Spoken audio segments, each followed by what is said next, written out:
Early next year, nearly 2,200 Hawaii soldiers with the 25th Combat Aviation Brigade will deploy to Afghanistan. When they go, their pilots will have received some specialized training to prepare for their flying there. KITV4's Paula Akana explains how Hawaii has played an important role in this deployment. Afghanistan is mountainous with high mountains. In fact, aviation crews tell me their average flight levels there are at 10 to 12,000 feet.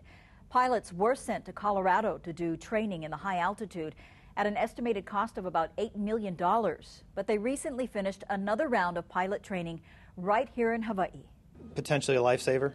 I'd like to think it is. That's pilot Shane Gingrich describing the recent high-altitude mountainous environmental training, or HAMMET, conducted last month on the Big Island.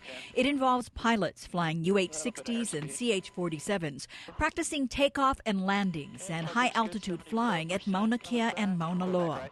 Gingrich, who is an instructional pilot, says there is much to learn from the training as he prepares for his first deployment to Afghanistan. As we're flying down to the mountain to the training areas, I found myself kind of getting into a turn, and you look out and you inadvertently as a pilot, you use the horizon for your reference.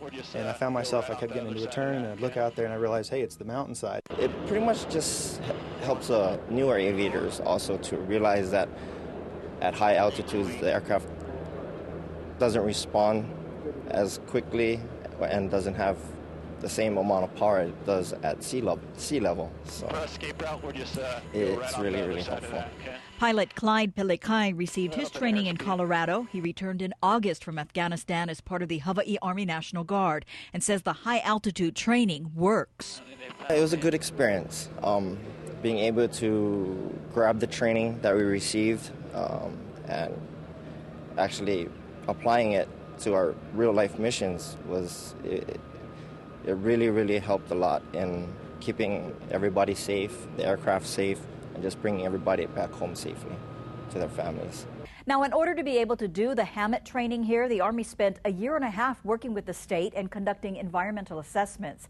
It also included training from the National Park Service, and the aircraft were inspected routinely to make sure nothing invasive, such as insects or plant seeds, were carried from the lower elevations to the higher elevations of Mauna Kea and Mauna Loa. Army officials are hoping to eventually be able to hold future HAMMET training on the Big Island. Back to you.